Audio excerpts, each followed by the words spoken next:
Siz hech qachon eng ishongan insoningizdan qo'rqqanmisiz? O'xa tunda opning uyida, o'z jiyanlarimning yonida men hayotimdagi eng dahshatli xiyonatga duch keldim. Podsham, biz uni opamning baxti oilamizning tayanchi deb bilardik. Lekin o'sha kecha yomg'ir shovqini ostida uning niqobi yirtildi. Uning emayni yo'ldan urgansan deyishadi. Baribir senga ishonishmaydi degan so'zlari ham qulog'imda jaranglaydi. Bu mening sirim, bu mening og'rig'im. Hayot go'gohida shunday sinovlarni yuborar ekanki, ularning zarbasidan bir umr o'zingga kela olmay arosatda qolib ketarkansan. O'sha kuni men uchun dunyo ostin-ustun bo'lib ketdi. Ko'zlarim oldida o'sha voqea bir umr muhrlanib qoldi.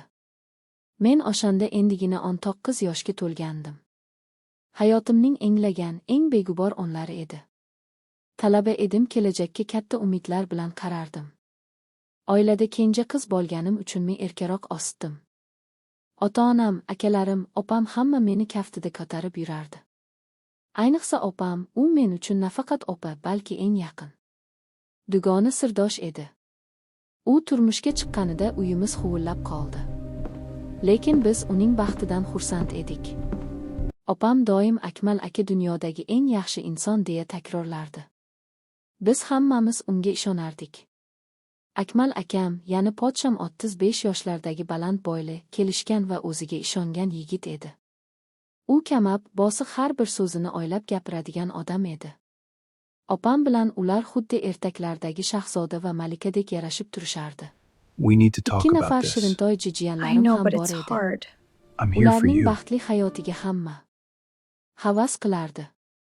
Men har safar ularnikiga borganimda Podsham menga alohida e'tibor bilan qarardi. Qalaysan singiljon? O'qishlaring yaxshimi? Nima yordam kerak deya hol-ahvol so'rar. Ba'zida opga bildirmay menga shirinliklar yoki mayda sovg'alar olib kelardi. Yoshlik xorligi bilan men buni shunchaki yaxshi ko'rgan qayinsinglisiga bo'lgan e'tibor deb tushunardim. Bu e'tibor menga yoqardi, albatta, axir kimga ham e'tibor yoqmaydi. Men uni o'z akamlik ko'rardim, hurmat qilardim. Uning har bir so'zi men uchun qonun edi. Lekin o'sha mash'um voqea sodir bo'lgan kun hammasi o'zgardi. Opam shaharga yaqin dugonasining to'yiga ketadigan bo'ldi. Yo'l uzoq bo'lgani uchun 2 kun o'sha yerda qolishi kerak edi. Podsham esa ish bilan bandligi sababli bora olmasligini aytdi.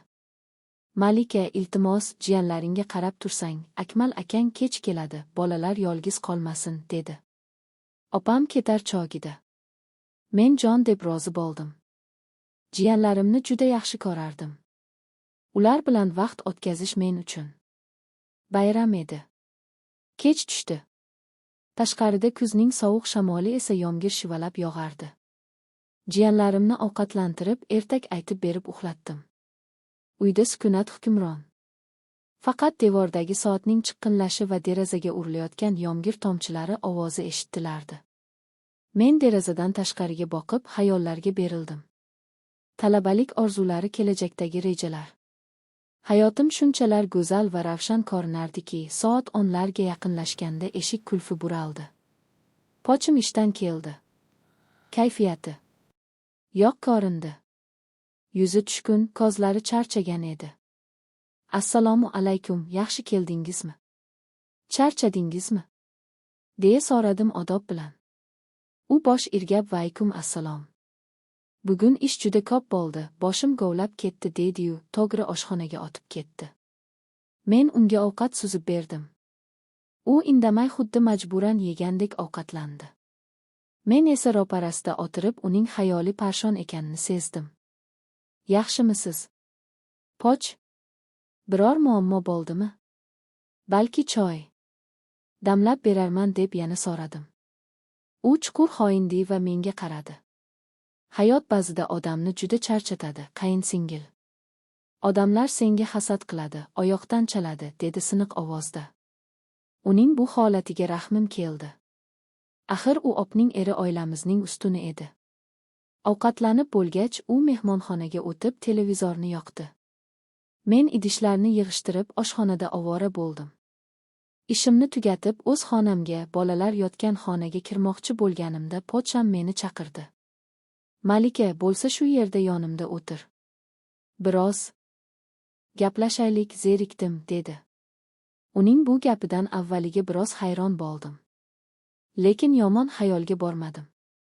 Balki dardlashgisi kelgandir. Opam yo'qligida zerikib qolgandir deb o'yladim. Yoniga borib kresloga o'tirdim. U divanda mendan biroz uzoqroqda o'tirardi. U televizorga tikilgancha gap boshladi. Ishidagi muammolar, boshlig'i bilan kelishmovchiliklar, qarzlar. Men uni diqqat bilan tingladim, qo'limdan kelgancha dalda berishga urindim. U esa tobora ochilib ichidagi bor dardini tokib solayotgandek edi. Bilasanmi? Dedi u birdan menga burilib. Ba'zida odam yolg'izlikdan juda qiynalib ketadi.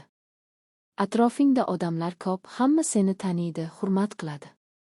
Lekin seni chin dildan tushunadigan, dardingga sherik bo'ladigan inson yo'qdek. Opamchi? Opam sizni doim tushunadi-ku. Sizni juda yaxshi ko'radi. Dedim men hayron bo'lib. U achchiq kuldi. Opang, u yaxshi ayol, ro'zg'or deydi, bolalar deydi. Lekin ba'zi narsalar borki, ularni ayollarga, ayniqsa xotinga aytib bo'lmaydi. Erkak kishining ham o'ziga yarasha sirlari, ehtiyojlari bo'ladi. Shu payt u o'rnidan turib menga yaqinroq surildi. O'rtamizdagi masofa qisqardi. Men o'zimni noqulay his qila boshladim. Ichimda qandaydir ogohlantiruvchi qo'ng'iroq chalingandek bo'ldi.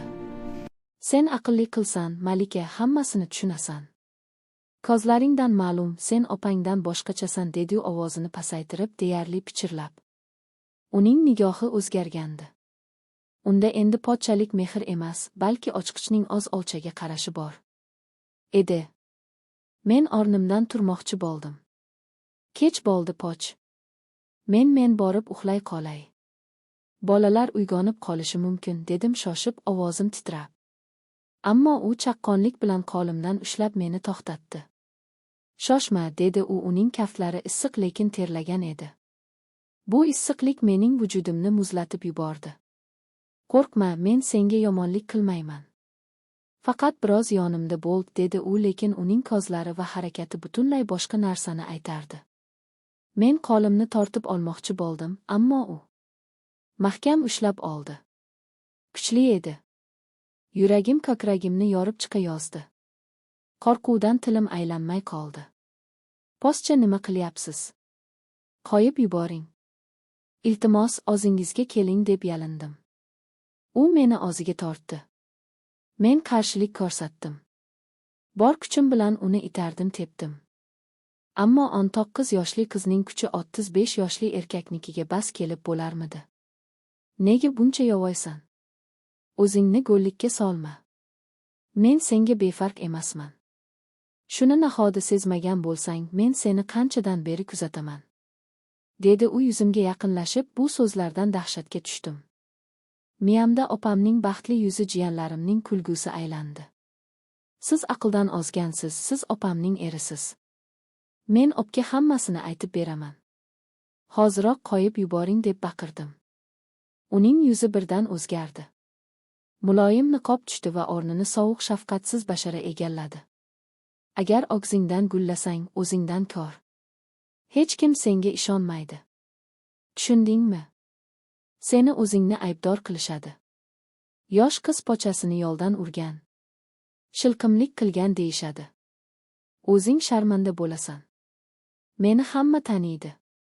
Senga kim ishonadi? Uning bu tahdidi meni butunlay sindirdi. Haqiqatdan ham kim menga ishonardi?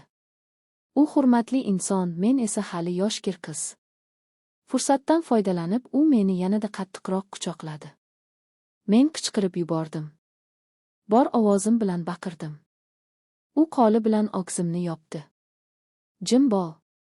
Bolalar uyg'onib ketadi. Ovozingni chiqarma, deb o'shqirdi. Ko'z yoshlarim yuzimni yuvardi. Men tipirchilardim, lekin kuchim qolmagandi. U meni divanga bosdi. Men u bilan olishardim, lekin u kuchli edi. Xudodan qo'rqing.